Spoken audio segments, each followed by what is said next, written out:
And now, you're tuned in to RBLR, the home of Tampa Bay's Reveler Sports. Welcome into RBLR Sports. My name is Musab, and I'm feeling all kinds of emotions, and maybe you are too. There's been a lot going on since our last episode. I mean, like a lot. Let's just say it's been a fun few days these last few days. And listen, I'm sure many others can say that too. I have the honor of being with those people who also been feeling pretty darn excited. On my right, rocking the pewter red, raising them flags, the one and only Carter. Carter, how we doing tonight? I'm doing all right, man. Living life, living lavish. Just I'm excited about Brady being back. I'm excited to get into all this stuff, get into the nitty gritty. Let's get going. All right. And on my left, repping his Super Bowl Special Edition Mike Evans jersey, ready to fire the cannons, the legendary Santiago. How we doing tonight, Santiago? I'm doing good, Musab. What's up, Carter? What's up, RBLR Nation? I just want to say one thing. Thomas Edward Patrick Brady Jr. is back in the Bay. Tampa Bay, baby. Oh, yeah, I'm excited. Let's go. Ooh, oh yeah, tell me all about it, Santiago and Carter. Hey, but do me a favor, gentlemen, right now, don't get just too hyped because we got a lot to go over and we just getting started. And before we get started, listeners, if you could do us a favor, all right, however you're listening to this, whether it be YouTube, Spotify, Apple Podcast, there's a follow button, a like button, a subscribe button, and it would seriously mean a lot to us here at RBLR. But hey, also, we are on social media platforms at RBLR Sports. I gotta say this, gents. It's feel like my phone's been on fire since Sunday evening. Let's just get right into it. Carter, Santiago, Tom Brady is back. Overall thoughts. What was your first gut reaction when you first got that notification from CBS Sports or ESPN or wherever you were that said Tom Brady is back? Or maybe you ran into it on Twitter. Carter, we'll go with you first. Tell me how you feel. Oh, man, I was excited because I'm not going to lie. We got to experience a little bit of the taste of life without him. And my goodness, was it dreary. It was tough. I would also like to publicly apologize to Santiago. In our last episode, I kind of, I was down in the dumps about the Bucs situation with free agents. And he was optimistic. He was keeping the good vibes going. And I just wasn't feeling the same way. So I would like to apologize. I didn't know that Brady would be back. But now that he is, everything that Santiago said, bringing everyone back, let's go. Let's run it back. Let's get the band back together. It's like for me, Carter, I was putting my head down, on a cloudy day. And then out of nowhere, the clouds move, the sun's shining. You hear that angelic, oh. Yeah. It's like, oh, my Lord, Brady's back. Santiago, I gotta apologize myself, man. I was also in a dark place, or I was more, as I just said, I put my head down, but clearly my head's up now. I'm fired up, and I know you are too. Yeah, no, man, that's okay. That's all right. We're all Bucs fans. You know what I'm saying? We feel the same passion for this team. And it doesn't matter where we are, whether we're here living in the Tampa Bay area or not. We want to have our team do well, you know what I'm saying? And we have, you're right, the diamond of all diamonds, you know what I'm saying? Like the premier diamond is Tom Brady. So, is he, 44 years old of age now? Yes. Is he going to be 45? Yeah. But you know what? One of the main things that I've learned seeing him is that he knows how to take care of his body. He knows how to eat right, train right. He has the best coaches, TB12 and everything that he's doing. He's motivating people to, go to that, take care of their bodies, athletes and stuff like that. Because he even said in the beginning when he first started in the NFL, he didn't know that. And he would get injured all the time until he got with the best people. And then, and then he got with the great, correct program and everything. So, oh yeah, man, I'm super excited. That's all right. At the end, I was also a little bit optimistic, I wasn't sure, we have a big hole to fill, that's the main thing. So, let's go, let's run it all the way back. Let's go for him, he'll be ring number 8, if he plays 2 years after that, he got all, 10 fingers on his hand to be Super Bowl champions, but I don't want to jump that far ahead. But let's go. Let's do it this year. You know what I mean? Let's run it. Let's go. Let's go. Let's go. Because it's gonna be. Look at how the domino effect is going. Ryan Jensen. We're gonna. It's a lot of players are excited. Like the light, the sun, and the Sunshine State came back. It's not cloudy no more. I'm excited. Exactly. Listen, I feel like a lot of people were probably scratching their head thinking, oh, I mean, did Brady really have to retire? I mean, he was doing pretty darn hot his last season. But I mean, also, I have to say, like his announcement at first never really gave me the vibe that he was like, he never explicitly was like, I'm retiring, I'm done, bye bye. It was like more like, I just need time to think right now. I need to do what's best. It was kind of like a little iffy, but I mean, obviously the thing was more like, all right, well, he's kind of left us on red for 40 days. I think it's time to really just accept that it's probably done. But just when we thought he was done, he came back. And more than anything, I think it's just the big thing for this is just there's going to be a huge effect overall. I mean, as you were mentioning it right now, Santiago, the little domino effect, but I just think that this is exactly what we needed. Obviously, it's something we always needed and we never wanted to get rid of. But I think maybe these 40 days have allowed our team just to maybe reflect and create this plan where, okay, well, if Brady's not here, what should we do? And maybe he was looking for a little bit of a little change. Maybe he was hoping the organization would, shake it up a little bit just for his own good. Maybe he's just trying to have a little change of pace. But I also think that he just did not want to end his career on a note like that with that really tough loss against the Rams. Just with the ending, it was just so tough to accept, I think, for all of us Buck fans. But that's kind of overall how I just feel. More than that, I'm fired up.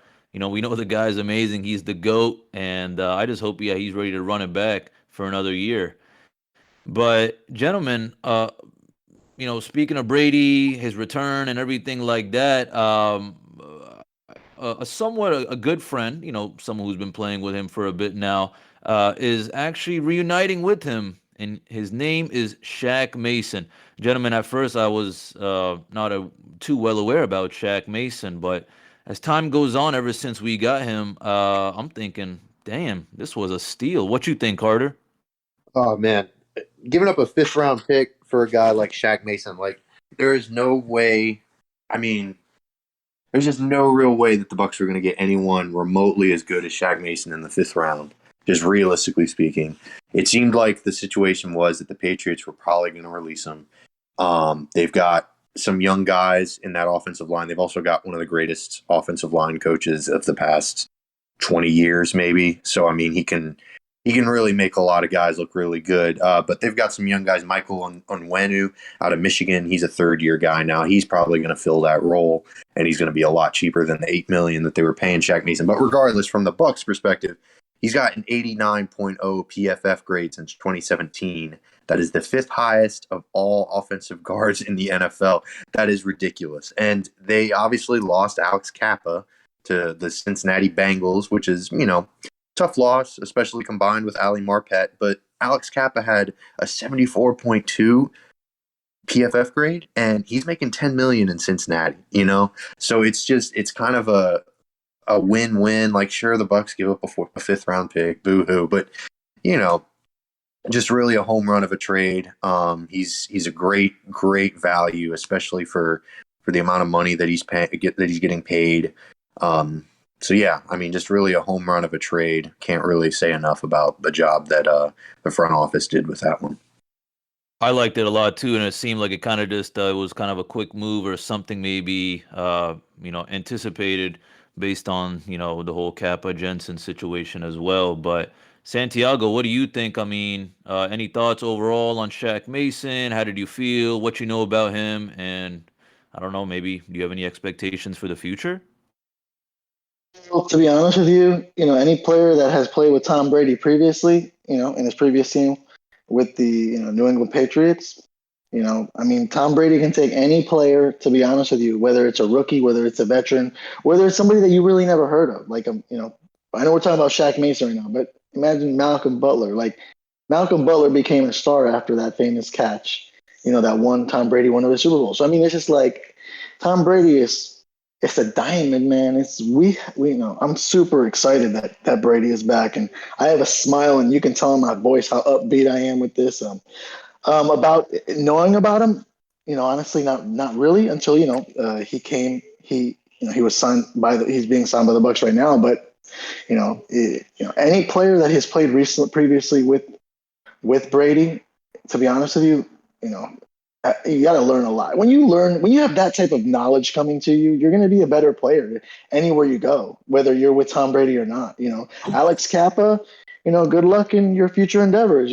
Like he's going to be with the Cincinnati Bengals, Joe Burrow. So, he's going to teach him something that he learned maybe from Brady. But like Carter said, okay. To me, honestly, the main piece of this team has been we have it back now, which is the quarterback. You know what I mean? It's Tom Brady. Any other position on the field. I'm glad that we're having a lot of players return, but even rookies that come in from the draft that are available right now. Anybody that we select, hey, the excitement has gone through the roof. So, they're going to be super motivated. They'll be like, hey, I'm playing with Tom Brady. I'm playing with Tom Brady. Playing with the GOAT. Let's win. I know we're going to go to the Super Bowl. So it's like, it's all positive. So, that I see right now. So. Yeah, I mean positive vibes for me as well, but you know, as beautiful as it is, as anyone thinking, oh great, I get to play with Tom Brady. I think there's some things valuable that come with Shaq Mason. Is first of all, yeah, he already kind of has a little bit of the chemistry, just the fact that he's already played with Brady. I believe it was he was protecting him for like 4 years. But along with that, I mean, yeah, Carter, you mentioned, yeah, with the whole Kappa Marpet situation, this was something that was needed, and you want to find you want to find a really good replacement. All right, you want to run it back, and especially now with Brady's back with us, so it's not like okay, all right, well, let's see what we can do. Is this going to be a rebuilding? No, it's like okay, Brady's back. We need to find the best candidate. And listen, big, he's not a big name. No, of course not. But I mean, best lineman the way I see it from New England. And yeah, maybe, it was rather interesting to see the Pats to give him up, but I don't know, maybe it just came down to the whole money or whatever. I'm not really too interested in that, but he's a player, even these last few years, it's not like he gets banged up a lot or anything, quite consistent. So, he was the ideal candidate, and I'm nothing but happy and thankful that we were able to get him. And I wouldn't obviously. It's not like he was ever an enemy to Tom Brady or anything. He's just an old friend becoming a reunited friend. But we got a gentleman who used to be an enemy, but now he is gonna be our friend. Hopefully, a good friend of ours, a good friend of Tom Brady and the rest of the wide receiver unit. Gentlemen, that is Russell Gage, coming from the Atlanta Falcons. I want to hear your overall thoughts, just because for me, I just see he's had some pretty good games against us Buccaneers. All right, this past season, the second time they played us, he racked up like 130 yards. He's been coming up pretty big on both the matchups this season and in so. I mean, then again, you're thinking it's the Falcons, but. Um, this was something that I was like, all right, you know what? Maybe we just needed someone as reliable as they could be. All right, because I like this a lot because it means the Bucs have a reliable, wide receiver, their third wide receiver, without having to really rely on that rookie or maybe one of those up and down depth receivers from last year who had to step up just with everything we had to go through. So this was more of an investment, a safe choice. But those are my thoughts. Carter, what do you think? Yeah, so the Russell Gage signing to me is just the Bucs' way of, I don't want to say insurance, but it's certainly a way of avoiding to have to depend on, like you said, a few of those a little inconsistent depth pieces like Scotty Miller and Tyler Johnson and Jalen Darden. He's done nothing but improve over over his first 4 seasons. He was a 6th-round pick out of LSU. Carlton Davis actually had some interesting things to say about him because Carlton Davis went to Auburn while Russell Gage was at LSU, so he was covering him a lot. Gage kind of came out the gate really slow. Only had 6 catches for 63 yards his first year, but he's He's had over 14. I think he's had over 1,500 receiving yards over the past 2 seasons. And he's been playing in Atlanta. He's been playing with Matt Ryan. So it's pretty much been him and Calvin Ridley for the most part over these past 2 years, because Julio Jones was obviously in Tennessee last season, and the year before Julio was hurt most of the year. So he has had the benefit of getting a lot of targets. But I think he's a great route runner. He runs some crisp routes. He's a strong receiver. I think he's a solid option. Do I think they overpaid for him, much like the rest of the wide receiver market this year in free agency? Maybe a little bit. $11 million a year is kind of a lot for a guy who hasn't cracked 800 receiving yards or 5 touchdown catches in a season. But it's out of necessity. The wide receiver market is kind of dry this year. So I don't know. I don't necessarily love the signing. I also don't necessarily hate it either. I just, it's a decent addition, but I would have maybe liked to have seen them drafted somebody instead, or maybe, I don't know, maybe sign someone a little cheaper. But we'll see. We'll see how it pans out. What about you, Santiago? What are your thoughts? I mean, when you have, at the end of the day, we have our top 2 wide receivers, Chris Godwin, Mike Evans, those are the pillars right there for our team right now. So, I mean, he comes from our rival, within the NFC South. So, I mean, definitely the team had to study him, a lot, because obviously you're playing him 2 times a year.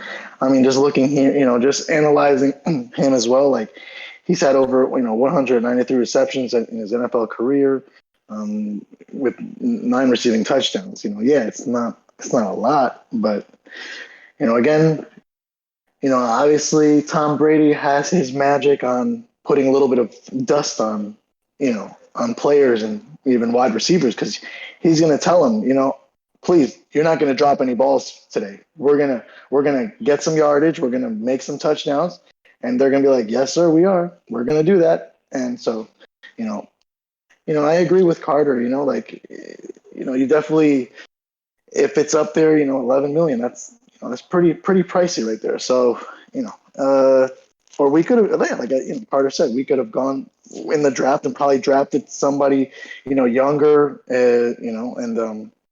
but hey, we have other needs as well. So, I'm pretty good with this selection as well. So, I'm excited, I like it. man. Yeah, I'm happy with it just because it was just when it it comes with experience rather than getting some rookie or anything like that. Carter, you kind of you put the words in my mouth. Yeah, it's like insurance. It really is. So, yeah, we'll see. What happens and how it works out for us with Russell Gage and our Buccaneers. But I gotta say though, we got some more experience coming back. All right. And let's start out with Ryan Jensen. All right, Ryan Jensen's back. It was, I guess, just one part of the whole franchise doing like this complete 180, and he was one big factor in it. And now you're thinking, oh my God, Brady and Jensen back together. That seems amazing. And listen, he was always a guy that we want to keep, and it was always like, all right, well, Jensen, Kappa, what are we thinking? But Kappa made his move, Jensen made his, and I'm just nothing but excited about having Ryan Jensen back, just because again, we need all the experience. We need people who already played before. / we also need people who've done a good job. All right, the stat sheet shows that he's a pretty darn good player. So, Carter, do you have any kind of overall thoughts? With the whole Kappa Jensen situation. I remember we were talking about last week. Was this? I forgot now. And please remind me. Did you want to keep him and say let go of Kappa, or were you trying to keep Kappa and let him go? And just with everything that's kind of how it turned out, what are your thoughts? I mean, in an ideal world, my opinion was always that Ryan Jensen is going to be the best center that the Bucs could get realistically. He's one of the best centers in the NFL, so it's amazing that they were able to bring him back. I didn't think they were going to be able to with the cap constraints, because I didn't see them going with the voidable years route any longer with Tom Brady not being in the fold. Now that Tom Brady is in the fold, they got to bite the bullet and say, all right, we're trying to win right now. We got to keep establishing these voidable years, keep restructuring contracts to make as much cap space this season as possible so we can build an amazing roster around, one of the greatest talents in the NFL's history. So, yeah, it was a necessity. I think that Tom Brady's return and Ryan Jensen's return kind of go hand in hand. I don't think you have one without the other. If Tom Brady's not back, I don't believe they bring Ryan Jensen back, just like if there was not assurance that Ryan Jensen would be back, I don't think that Tom Brady comes back either. So, it's wonderful. It's wonderful. They still got some moves to make to restructure to get under the cap. They restructured, I believe, Shaq Barrett's deal and Cameron Brate's deal today to create about $13 million in cap space, but there's a lot to do. And I think Vita Vea's contract is going to be the next one to be restructured, which, you got to do what you got to do. But like I said, it was wonderful to get him back. He's kind of the heart and soul of that offensive line, and he also is incredibly talented. So, great to have him back for sure. Yeah, I mean, it was best daylight savings time for me ever. I think my whole life, all this good news and everything like that. Santiago, I mean, how do you feel about Jensen's coming back? We're puzzling the pieces. You've been always optimistic, and I guess it's kind of unraveling in front of our eyes now, Santiago. Things are getting better. Yeah, Rashad, like I was saying previously, and I agree with what Carter said. I've said a lot of it too. He's the best center right now in the NFL.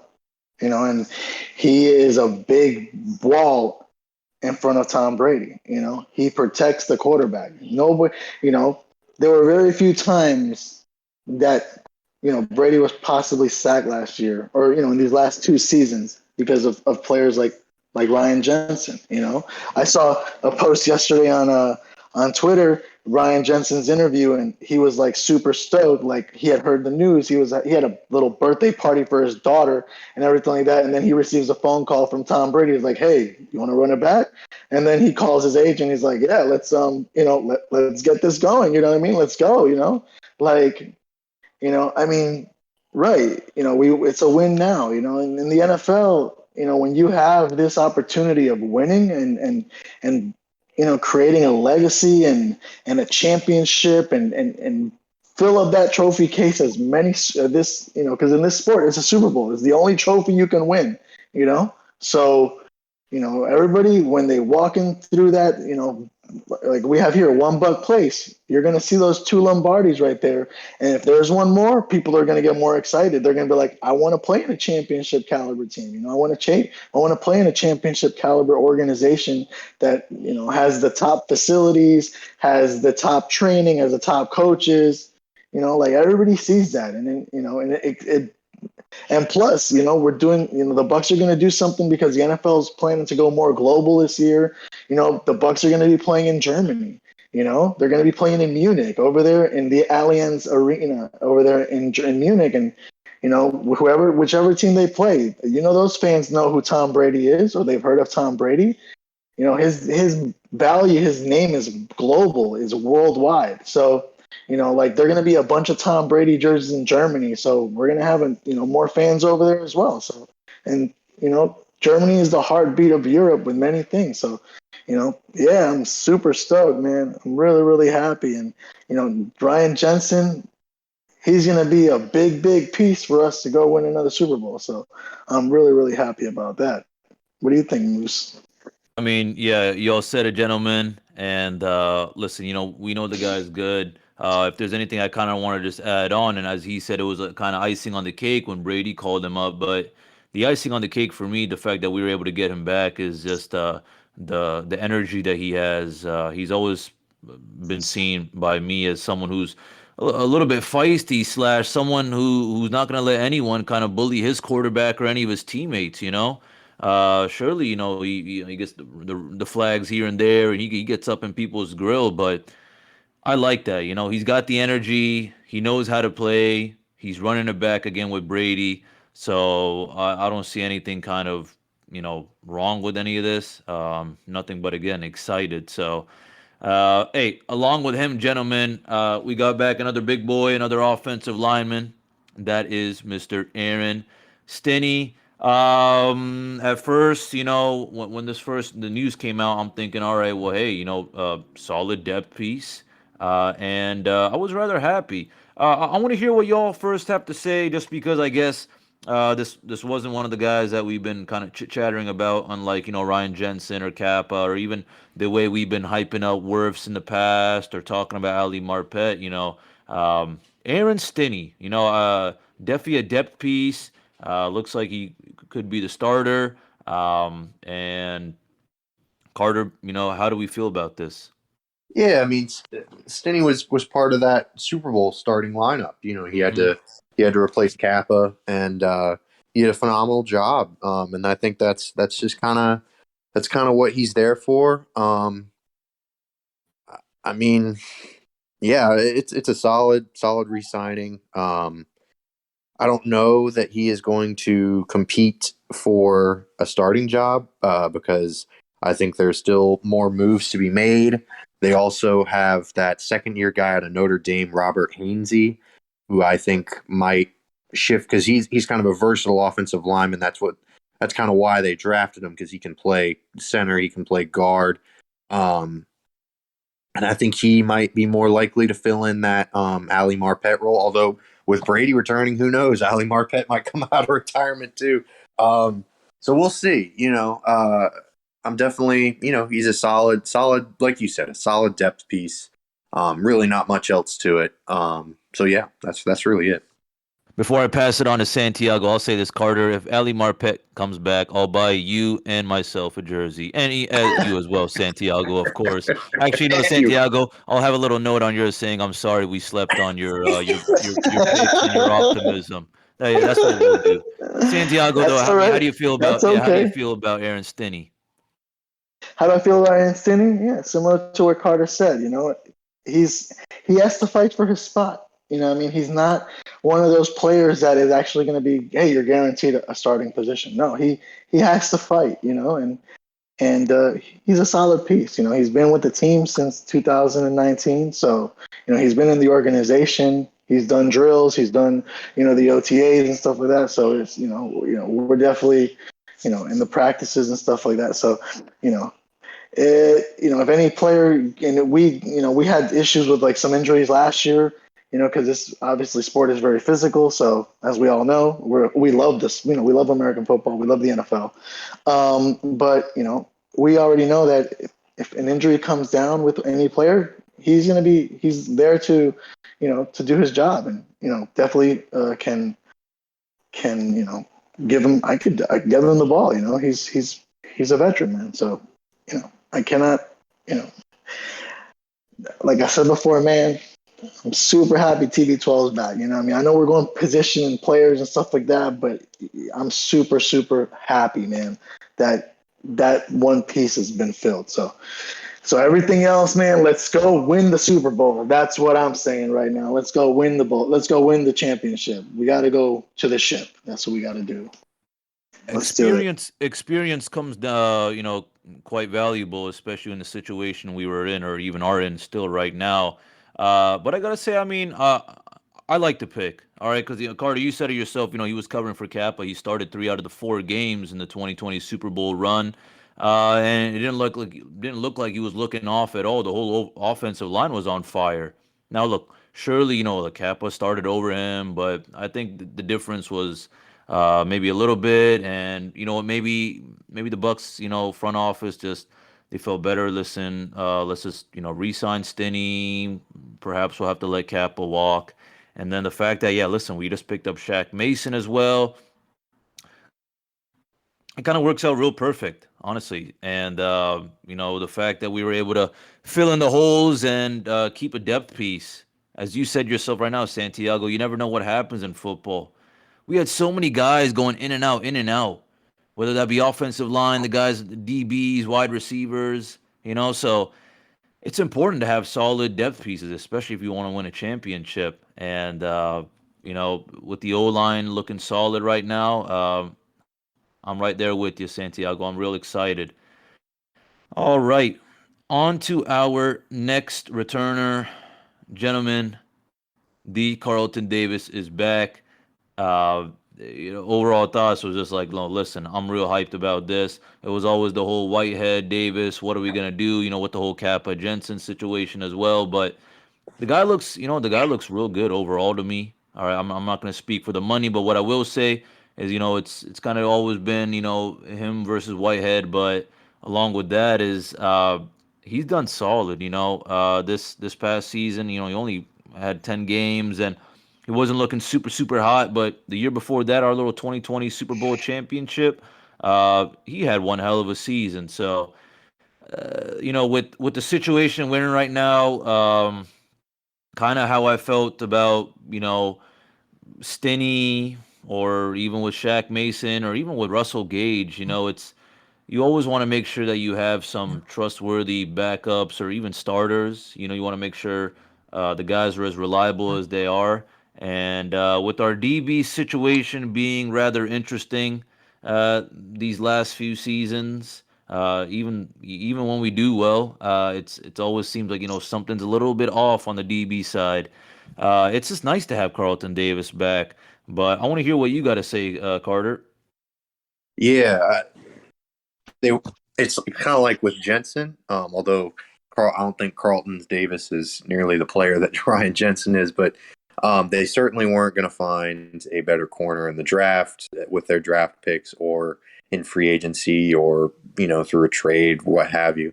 So bringing him back was decent move. I don't know that he's worth the amount of money that they're paying him. It's kind of similar to a Russell Gage situation.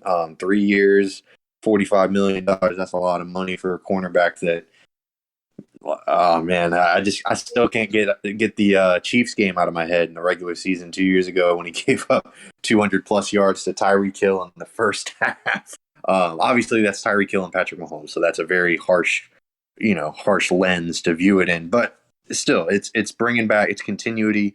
It's bringing back a very important member of the secondary.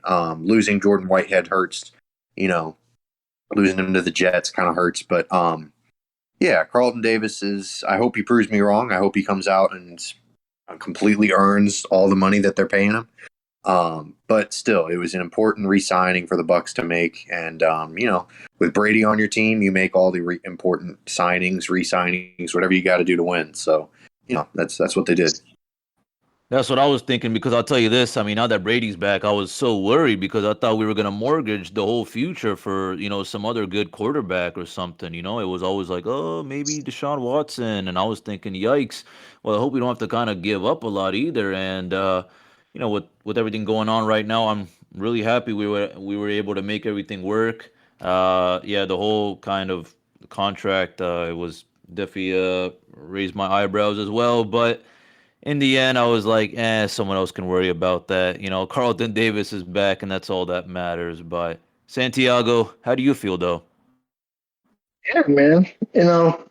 Obviously this is a business. This is about, players, they want to win Super Bowls, of course, but a lot of times, man, like they look at their pockets, they want to have that security because, this sport can definitely take your, if you're not training properly, if you're not eating properly, if you're not, doing everything to take care of your body because how physical this sport can be, and one simple injury can definitely end your career. You know what I'm saying? So obviously, I can understand about they want that security. Overall, I think he's a good player. He's a really good player. He's a great tackler, excellent man-to-man defense. Like similar to what I was looking on Twitter and stuff like that from what Bruce Arians has to say. He's a shutdown corner. He's an NFL player. You know what I mean? He knows how to play in this league, and that's what you need, and if we want to definitely win another Super Bowl, again, like I said before, we have to have our pillars, and he can be a pillar for our cornerbacks, So I'm excited, man. I'm really excited. I'm really, really happy. Absolutely, Santiago. He definitely is a pillar. Especially, I mean, the fact that he showed us what he's capable of doing, and that was in 2020. Again, only had like 10 games this season, maybe a little bit off here and there, but he knows how to play, and again, he's got the experience, and that's what I value the most. So more than anything, again, with our kind of DB situation looking a little bit interesting, it's always nice to have another guy return, or especially a starter. So that's really about it for me, kind of with Carlton Davis. But another guy that we got back, and that is Rashad Perryman. We snagged him, like mid-season, maybe a little earlier on. I'm forgetting exactly, but he didn't start out with us, last year in the regular season. But obviously, we picked him up, and my first reaction was nice, just because I mean, why would you cut a guy like that? We got him, as a need at that time.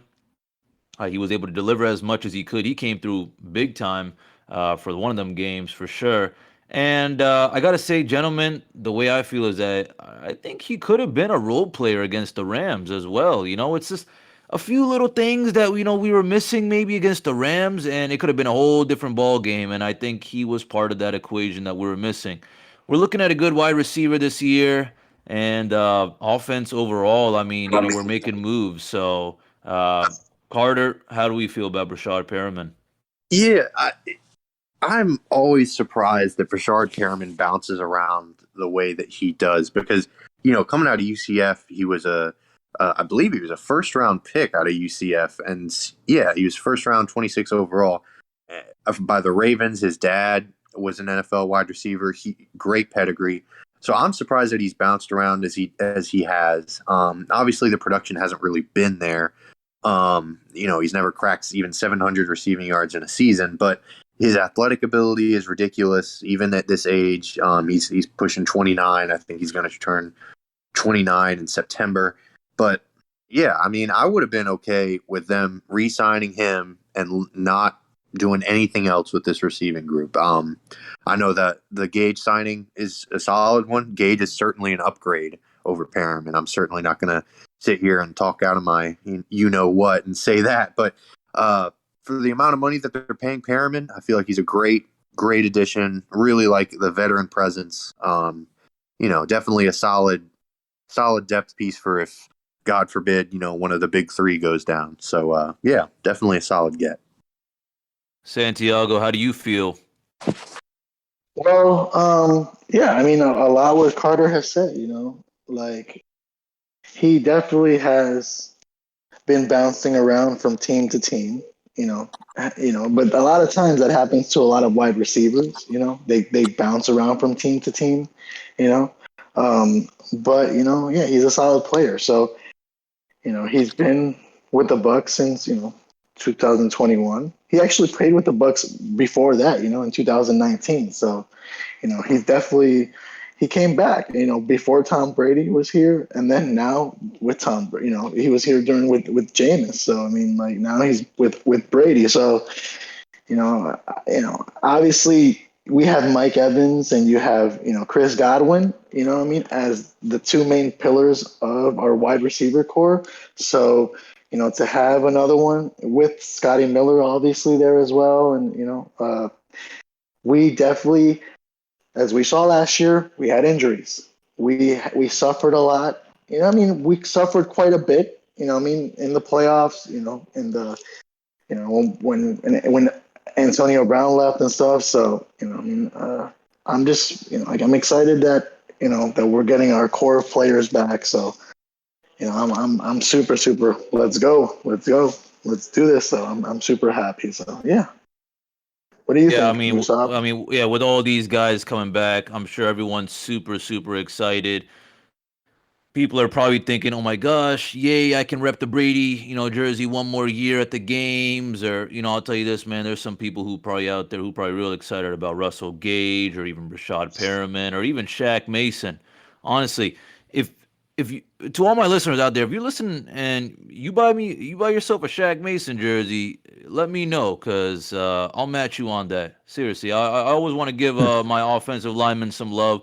I've always, I'll tell you this, gentlemen. I always thought about, grabbing me an offensive lineman jersey because I'm like, man, no one ever talks about him. I always wanted to rep Ali Marpet or any of these guys, even Tristan Wirfs. But I've also wanted to rep some RBLR threads, listeners. Let me tell you this, liking and subscribing is free. But if you need some new threads, you want trying to look, get a new little summer look, I'll tell you this. You can support this podcast by heading on over to shop.rblrsports.com and you can check out all the designs we got cooked up for you. All right, let me tell you this, listeners.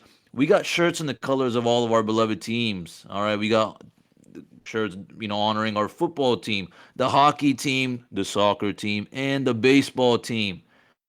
And let me bless you with the little promo code as well, listeners. That is Cannons, Cannons, for 10% off your order. There's a link right in the description. All right.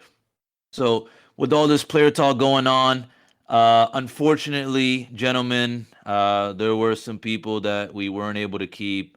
The first being Alex Kappa, who is now with the Bengals.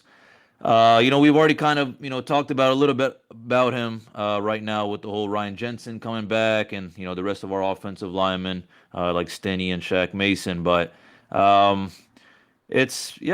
personally, it's always sad to see a guy like him leave. But, you saw him leave, Carter, and how did that make you feel, really? I don't know.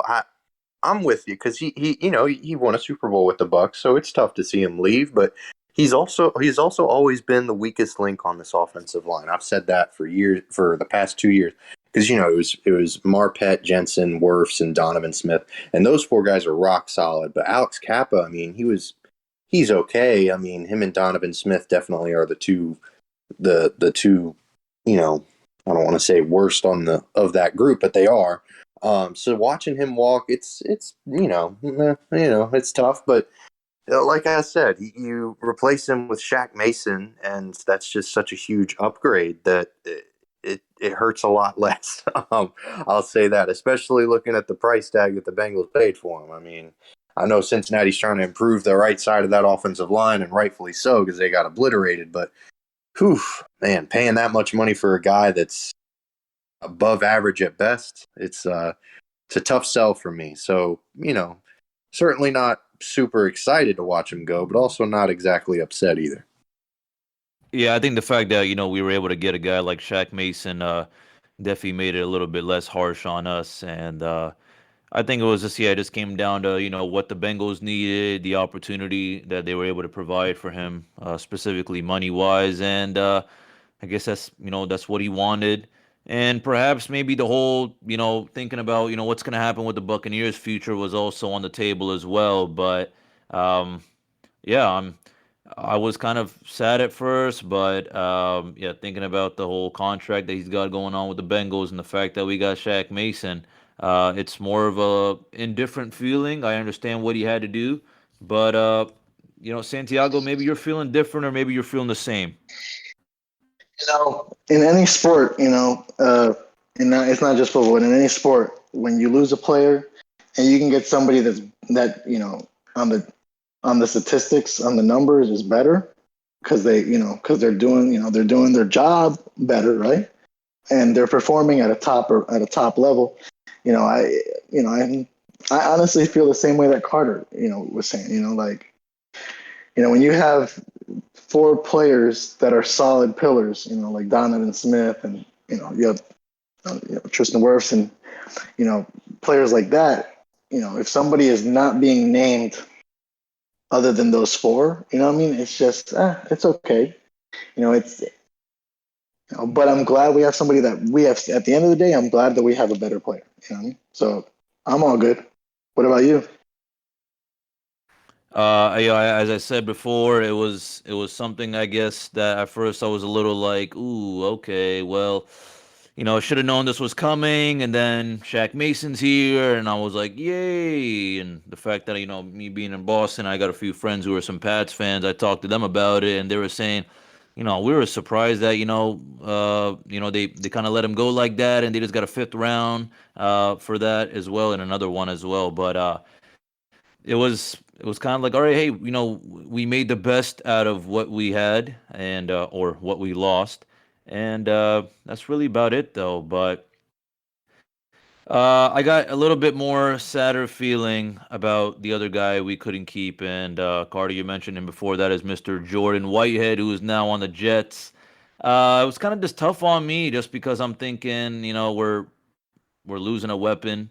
All right, a great defensive weapon. He came through big time in the past, especially that 2020 season. I'll never forget when he knocked that ball out and Devin White recovered it. That was iconic for me, and that's something I'll probably never forget. But Carter, what are your overall thoughts? We got Davis, but no Whitehead, huh? Yeah, I mean it's tough. You kind of got to pick and choose here, especially with the cap constraints that the Bucs are working under.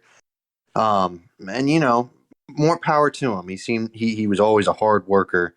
He came out of Pittsburgh and really made himself a really good safety. I mean, as you can tell, he got $33 million from the Jets. So obviously, he's doing something right. And he was drafted out of Pittsburgh in the fourth round. I mean, for a fourth round pick to get that much money, good for him. Really wish him the best. It's tough to see him go, but they are hoping that Mike Edwards can kind of step in and fill his shoes. Obviously, Edwards kind of was more of a depth kind of guy last season and the season before, but they're kind of expecting him and Antoine Winfield to hold down the safety positions. And free agency's still going. Who knows if the Bucs bring in someone else? I know me and Santiago was talking earlier about the Honey Badger, Tyrann Mathieu. I don't know if I'm quite there, but who knows? Who knows? Maybe the Bucs bring in someone to replace him that's maybe not as young or maybe not as familiar with the system, but hopefully just as talented. So we'll see. We'll see. Yeah, maybe the rules are going to change a little bit based on the fact that, yeah, we got to get rid of Whitehead. But, yeah, then again, now that I think about it, Carter, we got time. We can make some moves with the free agency period, and then perhaps maybe we can do something with the draft. Maybe we can scope out a gem and snag him. I don't know, but what I do know is Santiago, what do you think about Whitehead? Well, when you lose a weapon, like we were talking about right now, you guys were discussing, it's kind of sour, Like I saw the reaction from a lot of his teammates, Carlton Davis being one of them on Twitter, saying, "Man, it's sad to see you go." When you have that type of a reaction from your teammates and stuff, you did something right. You know what I mean? Like they're like, "Man, but we're not gonna have to. We're not really. He's gonna go to the AFC East. He's gonna go be playing Tom Brady's old team. You know what I mean? The Patriots over there twice a year up in he's probably going to enjoy the sightseeing in New York, New Jersey, you know what I'm saying? But he's going to miss the beaches in Florida. So, but other than that,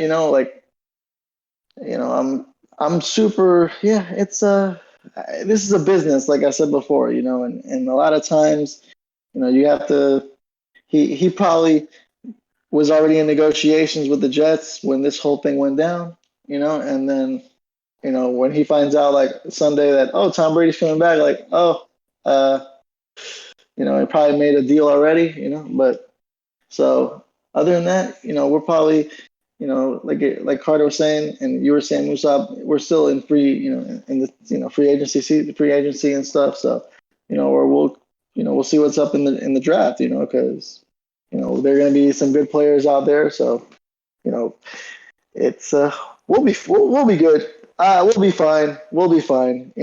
Any player that comes in will do their. I know they'll do their job, and we're gonna go to the Super Bowl. That's my opinion right there. So we're going to Well, the Super there Bowl. you have it, ladies and gentlemen. Santiago's hot take of 2022. We are going to the Super Bowl. Brady is back, so I don't see why not. But listen, after the free agency period's over, there's going to be a little hero coming out of the window. Have no fear. The NFL draft is here.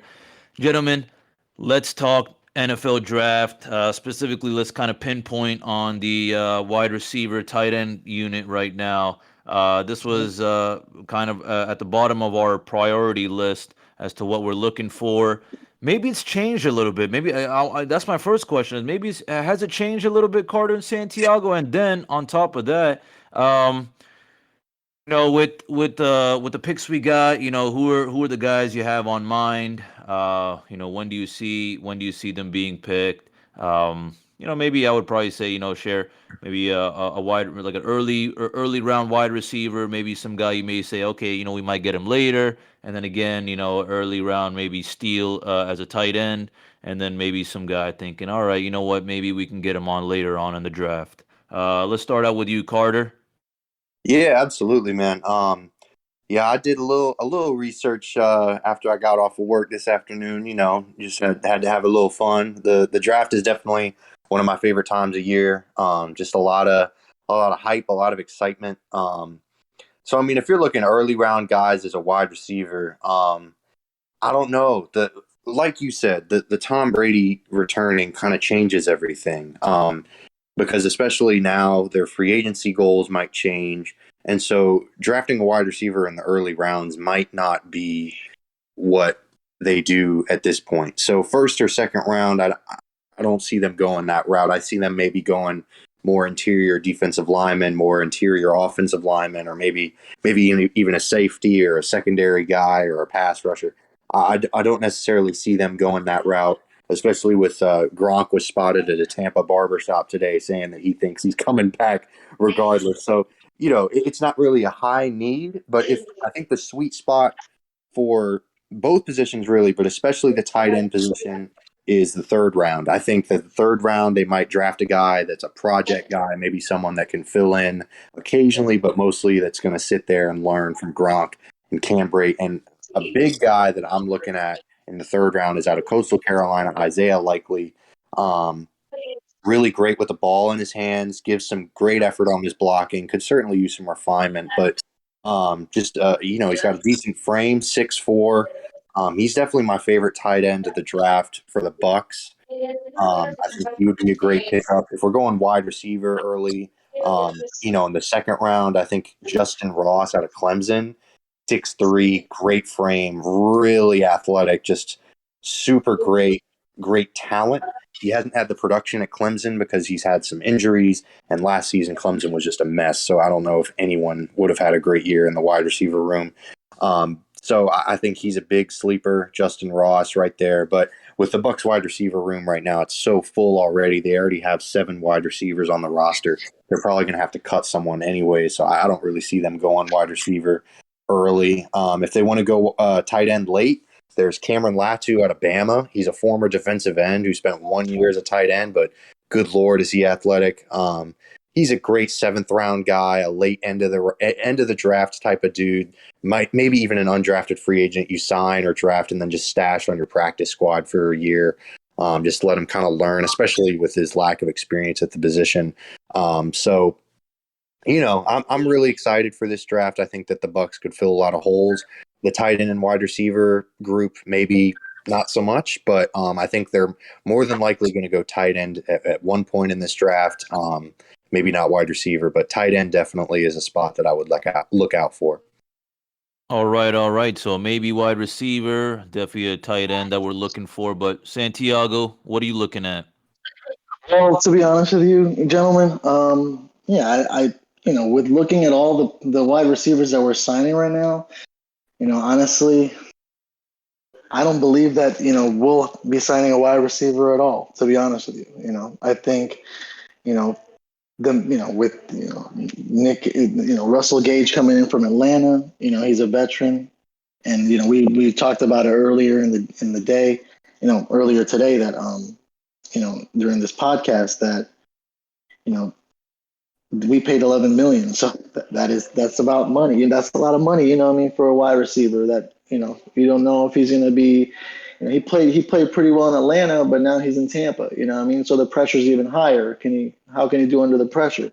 So, like I was looking here at, a mock draft for the Bucs, in the first round, we're supposedly going to pick number 30, 27. And then looking here at the most recent, mock draft for the Bucs, they were trading pick number 27 with Cincinnati, and they were picking cornerback Andrew Booth from Clemson. Booth has size, length, and physical style to play that Todd Bowles like at quarterback. So, this is possibly, during the Carlton Davis, not sure if he was coming back, but now he is coming back. So, again, I can see that occurring with that. Again, I haven't really, to be honest with you, when I was looking here and I was looking at recent Bucs news, analyzing here, a lot of our pillars that we were talking about earlier today is going to be now even making it more tough to go out and select players, because now people are more interested in kind of playing with the Bucs. So, you know, um, you know, going into, I wouldn't be able to see about going in the later rounds, but hopefully, I don't know. What would you think, Musab? Like, who do you think maybe going to the first round, maybe second round pick? Do you have anybody going in, selecting? Yeah, well, I'll say this, gentlemen. When it comes to the wide receiver, unit, I'm kind of on the same boat as you, Carter. I'm thinking, well, we just got Gage as well. We really got to make sure that any guy, if we do get, they got to be real special or something. And on one hand, I'm thinking, well, there's all kind of wide receivers we could use. We already got 7 right now, and it's more just about expanding our weapons or trying to, narrow it down to who's really going to be a valuable depth piece or whatever. But on the other hand, the tight end situation, I'm kind of just looking for an all-around versatile player. Okay. And for me, I'll start out with my tight end, and that is Trey McBride from Colorado State. This dude's real good. I was kind of just looking at a few of the guys, the top guys or whatever. But the kind of run after catch skill that he's got. He's a big dude, aggressive. And that also helps out with the pass protection. He really gets up in your grill. Super tough. He's a big guy, and it's kind of hard to get past a dude like him. But I want to say that he's been coming in mad clutch for his team. He's a big role player on their roster at Colorado State, and I'm hoping that if we were to get him, that I'm hoping he can kind of match that same energy he had back in college. But is he perfect? No. Clearly, he will definitely have a lot to learn. But that's someone I'm thinking. Listen, if we're gonna get a tight end, that's the kind of guy I want. Big play kind of tight end, super productive at Colorado State, and from what I've seen, it's kind of like he's definitely one of the go-to receivers. So it's like he had to do a lot at Colorado State, and the fact that he was kind of a jack of all trades, or almost kind of jack of all trades tight end, that looks real good to me. On the other hand, I'm just thinking Carter, Santiago. I'll kind of start out with you, Carter, which is what kind of dude are you looking at? Just because, for example, I'm thinking someone like Sky Moore. All right, he's up there for sure. All right, undersized but a quick playmaker. But guys like 5'9". I don't know what maybe is he maybe someone that we could probably replace Darden with, just because Darden had some rough times this last season. A little bit undersized, but then again, are we looking for kind of a big dude, someone who's not super, quick and all that here and there, but more of those kind of, all right, trust the tape. This dude knows how to make it happen. He didn't have any like super special kind of combine report either. But let me just a little side note, and I only want to bring this up just because I want to just say that there's only so much that I take out from the combine, and that is the fact that let me tell you this: Cooper Kupp actually ran a slower 40 than like some random like kicker or punter at that combine when they're both rookies or whatever, and. Look at him now. You know what I'm saying? Look at him now. The guy embarrassed us, MVP. I only say that just because I'm like, all right, well, cool. Like the combine says he's not this or that or whatever. But Carter, Santiago, if we are gonna snag a wide receiver, what kind of guy are we looking at and why? And I'll start out with you, Carter. Yeah, I mean, like you said, the combine, I try not to pay too much attention to it either, because there's only so much you can really learn from just watching a bunch of guys running around and doing workouts. Especially because everyone's feels a little different from day to day. But you mentioned Sky Moore. He's more likely to be a first or second round guy. I'm not sure that the Bucs are going to be willing to invest a first or second round pick in a wide receiver, but I will mention this is a wild tweet that I read today from Greg Allman, the athletic reporter for the Tampa Bay Bucs. He mentioned the Bucs I don't think this is going to happen. This would be insane. But if they traded Chris Godwin, because he's got a hefty price tag and they're already pretty deep in the cap. But when you bring back Tom Brady, you don't do that just to trade your second best or maybe even, one of the best wide receivers in the NFL. So I don't know about all that. But if that unfortunately comes to fruition, if they're not able to reach a long-term deal for whatever reason, Sky Moore is certainly an option. But I think Jahan Dotson out of Penn State as well. He's very similar profile to Chris Godwin, maybe a little less size, but he was third-team All-American last season. Great route runner. Just really kind of does all the small things as a wide receiver. I think he would be a great guy to target with their first, or maybe if he slides to the second round. But like you mentioned, it's tough because they have so many guys in the wide receiver room already. If they were to pick a guy early, it'd definitely be Jahan Dotson. But I think they're more likely to go the undrafted free agent route, or maybe even in the 7th round. Yeah. Okay, what about you, Santiago? Well, I mean, I've been analyzing a bunch of mock drafts, and pretty much with a lot of, when I look at, the Pro Football Network, and even like the Bucs, TampaBayBucs.com, it seems like from what people that are looking and analyzing, each, at least for our specific team, that we're not going to be selecting, that we would not be selecting a wide receiver during the draft. So, like Carter was just saying, possibly like a undrafted free agent, depending on, because you're right. I mean, I agree with what Carter just said. You're analyzing players in the combine, jumping and seeing how high they can go, how many, what they can do, with barbells and stuff like that, and how fast, speed. But that's just, analyzing, how fast they are and stuff. And that is important. That's important to a certain extent, right? Because, once you have that physical presence of another player battling you for the ball, that's a different story. So, to be honest with you, hearing the players that you guys are talking about, like if those players are available, like saying that, what Carter just said about Chris Godwin, he's in an ACL. He had a recent ACL torn last year. Like that's a tough injury, to come back from. So, they have to see how he does on the practice field, how he's going to do possibly week 1, playing, in man-to-man coverage, because he's, as a player, once you get out there with physical contact, you're going to be kind of nervous, being physical. You're going to be more defensive somehow. Like, okay, I don't want them to go for my knees because I just had that issue last year. So, looking at the mock draft here, for the first round, possibly going defensive tackle, Oklahoma, Perrion Winfrey for pick number 27.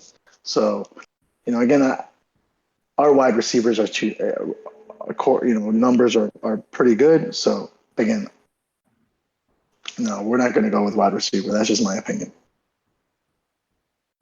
Yeah, there's only so much you want to risk. We already got a solid roster of wide receivers, and on the same boat as you, Carter. I don't see why. Maybe, later on, if we're like, you know what, this guy could be a steal, like a little late round kind of pick, maybe. But realistically, I don't know. I don't really see it happening unless we just really run out of options. But on the other hand, I'm thinking, with the situation as of right now, listen, Gronk isn't technically back, even though, he's been kind of hyping it up a little bit. Braid's kind of restructured his contract a little bit, which was kind of nice of him as well. OJ Howard, who is now on the Bills, we'll see what goes on with that. So, yeah, tight end situation is looking a little interesting right now. We just talked about it, but Carter, is there anyone else you may have in mind? I guess with the changes and all that, is this something maybe you would maybe want to push the agenda for maybe earlier on in the draft, or you're thinking Maybe let's look maybe kind of in the middle. How do you feel? Yeah, like I mentioned before, that's a great point. The middle is definitely the sweet spot right now. I feel like for the tight end position for the Bucs because they already have Gronk. So whoever they draft, they've got Gronk and Cam. They're both going to take all the snaps. There's no one. I think OJ Howard played it was a ridiculously low number last season. He did not really play at all because Brady and Gronk are both very solid, have a great rapport with Tom Brady. So they'd really be drafting someone for the future. And I mentioned Isaiah Likely, but another guy, Jelani Woods out of Virginia. He is just huge. He's 6'7". He's a really, solid red zone kind of guy, a great red zone target, a decent blocker. Could use some, because, what sets Gronk apart is he's got all three. He's great in the blocking game. He's an amazing red zone target, but he's also can be dominant with the ball in his hands. It sometimes takes 3 or 4 defenders to bring him down. Jelani Woods is not that. With the ball in his hands, he can be kind of useless. He's pretty much a catch, and wherever he is, that's where he's going to be kind of guy, not a yak 'em up guy at all. So Jelani Woods would probably be another guy that maybe in the third or fourth round that maybe the Bucs take a look at. But yeah, I don't really see the Bucs spending an early round pick on tight end either. Do you think, Carter? Do you think that this is like the kind of tight end we're looking for? Is, as you said, someone who kind of just knows kind of how to make plays happen, slash good in the end zone, but that's all they can do, or is there something else maybe that you would want to ideally prioritize, or is that what is number one on your list? What I'm trying to say is, are you looking for like a real good blocker more than anything, a real good kind of just playmaker, in the end zone, or are you looking for someone who's kind of shifty, especially getting runs after the catch as well? Right. Yeah. I think it's just so hard to project how the Bucs are going to operate post Tom Brady because this would Right. really be a post Tom Brady pick. But let's assume that they're moving forward with the Kyle Trask era. The tight end position is incredibly important for him because at UF, him and Kyle Pitts had that ridiculous connection, and Kyle Pitts rode that all the way to getting drafted top 5 by the Falcons, So, the tight end position is going to be incredibly important moving forward. So who they draft could be huge because, they don't really they're not going to have any salary cap going forward. Everyone talks about, maybe a reuniting of Kyle Pitts and Kyle Trask at some point in the future. But with the Bucs using all these voidable years, and rightfully so, because they want to win right now, they're not going to have the ability to sign Kyle Pitts or trade for him at all because Kyle Pitts is going to command a lot of money when he becomes a free agent, assuming he continues his insane production that he put up last season. So this could be a really important pick. And yeah, I think it would be more of a vertical threat, so to speak. A guy who can kind of make guys miss, a yak 'em up kind of guy, because in the red zone, hopefully they'll still maybe have Mike Evans, or maybe they'll draft another big wide receiver to kind of fill that hole if Mike Evans unfortunately leaves, God forbid. So it's a lot of different possibilities, but with Kyle Trask as your quarterback potentially for the future, the tight end position is definitely important.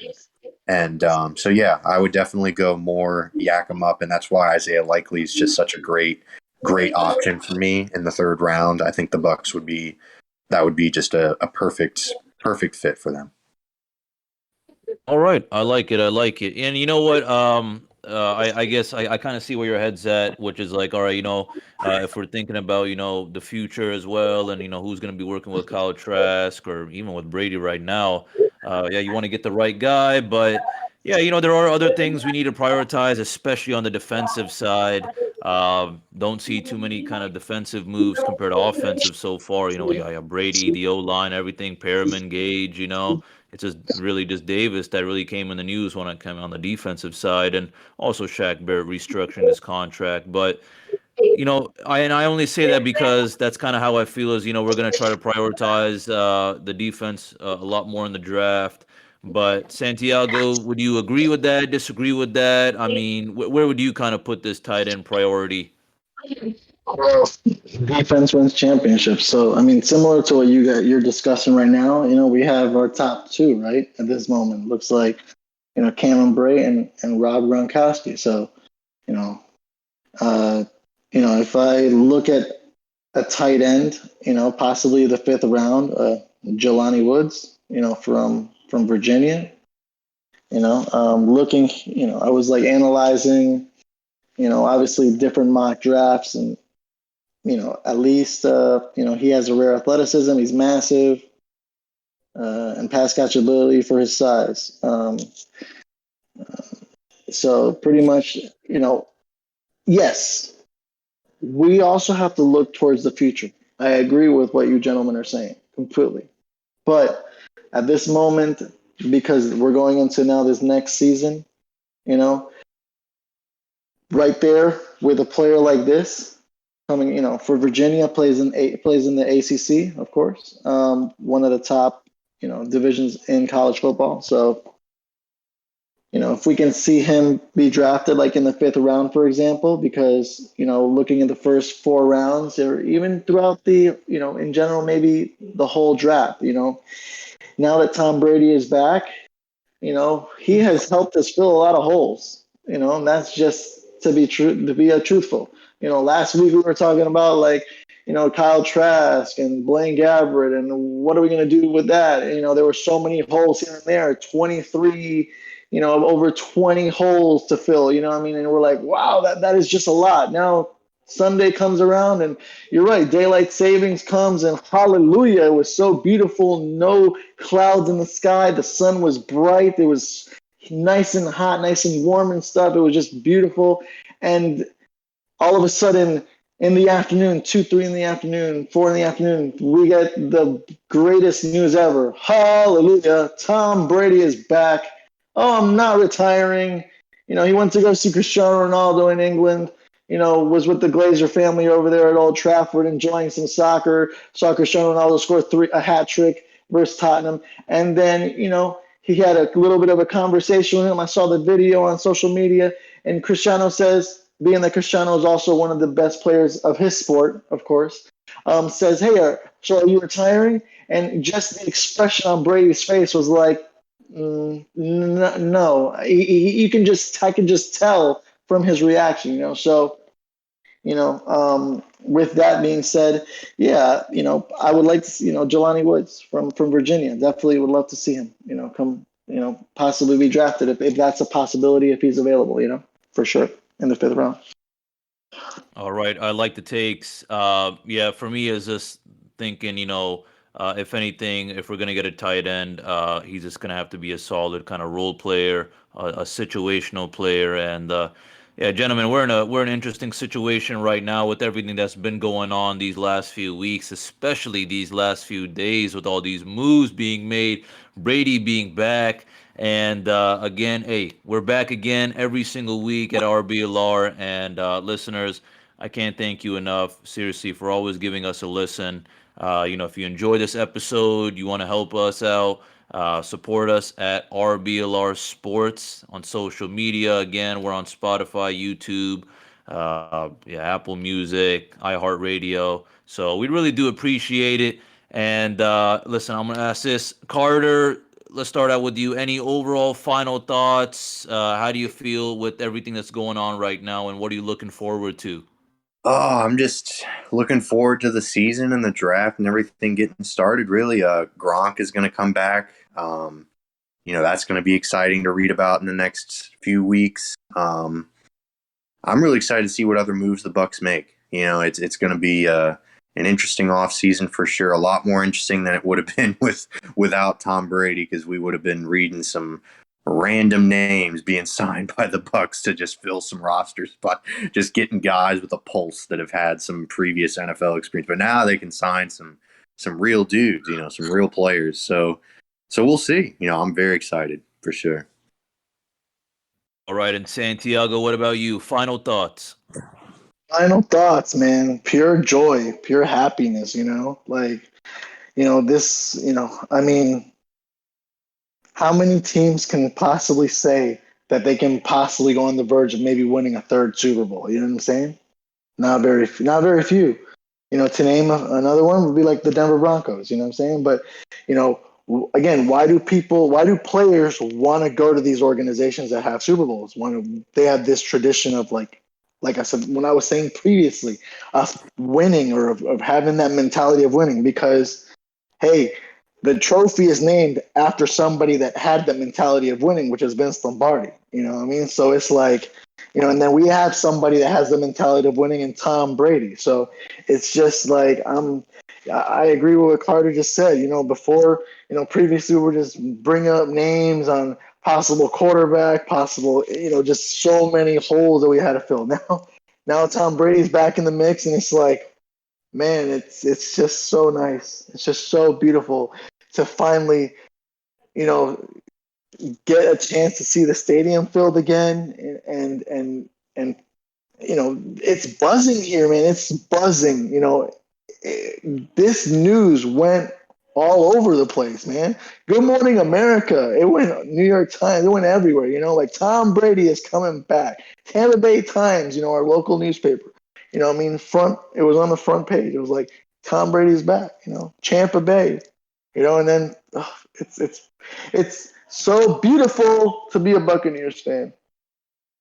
Yes, it is, Santiago. I can feel the passion through that voice of yours.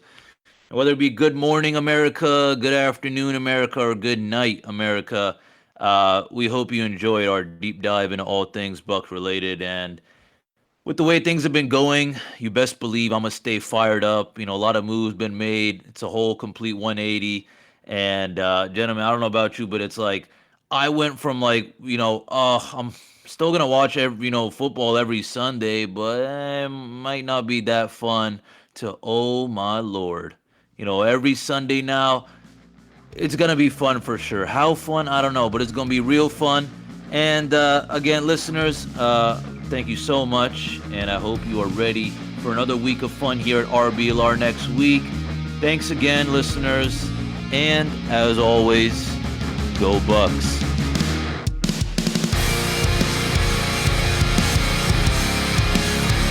Thank you for tuning into this presentation by RBLR Sports. On your way out of the stadium, please remember to like and subscribe.